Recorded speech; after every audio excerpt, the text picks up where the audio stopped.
It had been 5 years since my divorce, and I was now 43, spending each of those years alone at night. But that Tuesday evening was one I will always remember. As I lay in bed, the exhaustion wrapped around me like a thick blanket, the usual silence filled the house.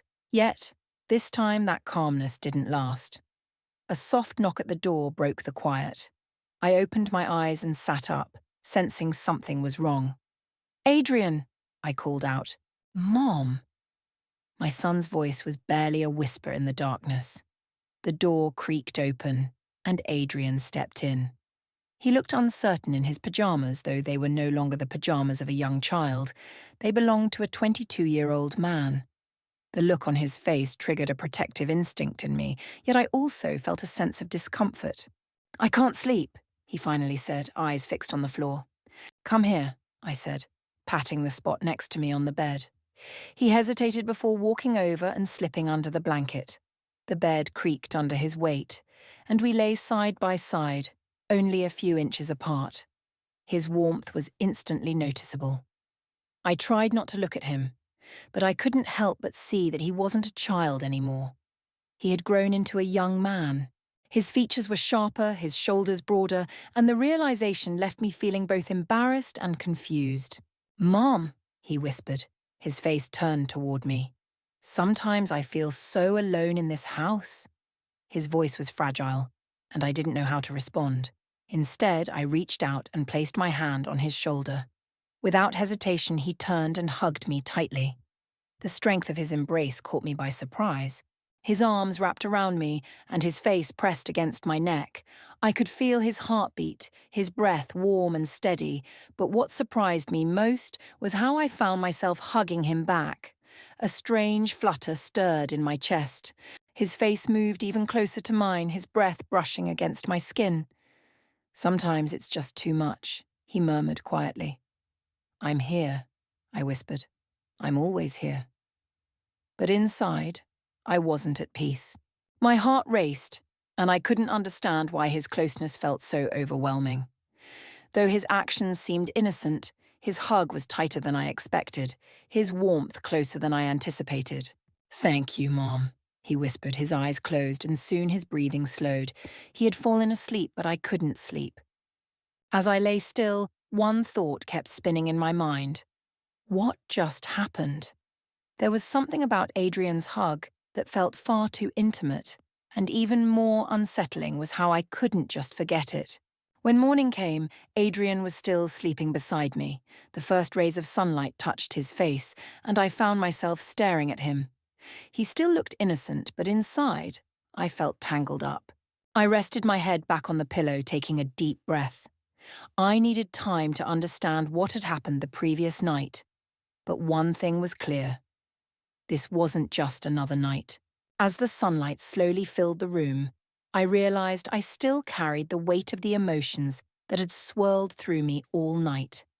Adrian was still deeply asleep. I quietly got out of bed and went to the kitchen, needing time to myself and wanting to prepare something without disturbing him. Adrian usually slept in, but today I needed something to calm the uneasiness brewing inside me. I began gathering ingredients for pancakes, and a few minutes later Adrian stirred. I caught sight of him peeking from behind the door, his eyes still half closed. "Morning," he said, though his tone was odd, sounding both tired and careful. "Morning, honey," I replied, trying my best to appear normal as I flipped the pancakes. I could feel his gaze on me, but something was different. His usual indifference was gone. It was as if he was watching my every move, paying attention to everything I did. I stirred slowly, the warmth of the kitchen surrounding me, but the growing unease inside me was just as palpable. Adrian's eyes, like the night before, were on me, but this time there was an unusual intensity. I noticed how his eyes weren't just on me. They were scanning me, tracing my body, and I could feel it. I tried to ignore it, but I could sense that he'd noticed my discomfort. Deep inside, my heart began to race, but I forced myself to stay calm, pretending everything was fine. Adrian's behavior had shifted. He was normally laid back, calm, and cheerful with me, but now there was a distance, a line he had drawn between us. It was like he was gathering the courage to cross it. His eyes caught the morning light and seemed to want to say something, though I couldn't figure out what. I placed the pancakes on a plate and handed them to him. "Enjoy," I said, my voice sounding somewhat gloomy. When Adrian took the plate, his hands gripped it briefly, and our eyes met for a fleeting moment. It felt like he was trying to see something deeper in me. Without saying anything, he sat down at the table. During breakfast, he didn't look directly into my eyes even once, but each time I moved, his gaze shifted, landing back on me with that same strange intensity.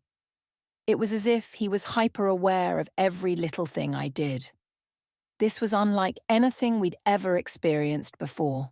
My unease grew, and something inside me whispered that I needed to figure it out, but I still didn't fully understand what was happening. In the kitchen, surrounded by the warm scent of pancakes, the tension remained. Something was stirring inside me, but I fought against it, trying to focus on being a mother. This morning was supposed to be just about breakfast, but the warmth and unease I felt were far from normal. As night approached, sleep started to weigh on my eyes, but I couldn't shake the feeling that something had shifted. The loneliness in my room felt heavier, yet something was different. Adrian's behavior had changed, slowly evolving into something else. I drifted off to sleep, though I kept waking throughout the night, sensing something was coming but unsure of what it was. Suddenly, I heard a noise, and my eyes fluttered open. In the dark room, I could make out a shadow moving slowly. My heart raced as I realized it was Adrian. He had stepped into the room through the slightly open door. My heart pounded, and my mind raced. This was strange, and yet it felt familiar, like an echo of the previous night. But this time it was different. His eyes, his demeanor, the way he moved closer, it all carried meaning. He took another step forward, moving closer. The only light in the room, the moonlight, allowed me to see his face more clearly. His eyes were more determined than I had ever seen. Deep down, something screamed at me to stop it, but then Adrian suddenly leaned in and kissed me. It all happened in an instant. Time seemed to stand still as he left a kiss on my lips. Everything inside me tangled together. This wasn't something a mother expects from her child, and in that moment, my heart raced wildly. I quickly pulled away, breathless. "No, stop," I said, my words barely audible. Adrian pulled back, his eyes showing what seemed like disappointment, but he didn't say anything, just stood there, tall in the room. "Adrian, this isn't right. Don't do this," I said, my voice trembling, my head spinning. My body was drenched in sweat as I struggled to control the emotions swirling inside me. My son approaching me like this. It was terrifying and confusing, but at the same time, I couldn't deny the attention and focus he was giving me. But it wasn't right. I had to remain a mother, right? Adrian stepped back but remained silent, the room growing even quieter. Then, once again, he moved closer and kissed me. His hands moved down from my neck to my waist and then to my hips. No matter how hard I told myself to stop, I couldn't resist. That night, whatever happened, had happened. The next morning, I woke up alone in the room. Adrian wasn't beside me. I took a deep breath, trying to gather myself. I left the house without a word, weariness in my eyes, emptiness in my chest. I felt lost, fighting within myself, but the only thing I knew for sure was that I had to understand what had happened. I questioned what I was feeling, but with each passing second, everything seemed more complicated. That night, whatever had occurred, had happened. By morning it felt like a dream, so tangled. My eyes ached, and my heart raced, but I left the house without saying anything. As I tried to cover up what happened between Adrian and me, I struggled to understand, suppressing my emotions. But something inside me was breaking. I questioned myself. Why did I feel so confused? I felt lost in this chaos. My son was no longer a child, but was I still seeing him as one? Was I fooling myself? What was I supposed to do? The questions swirled in my mind, but they remained unanswered.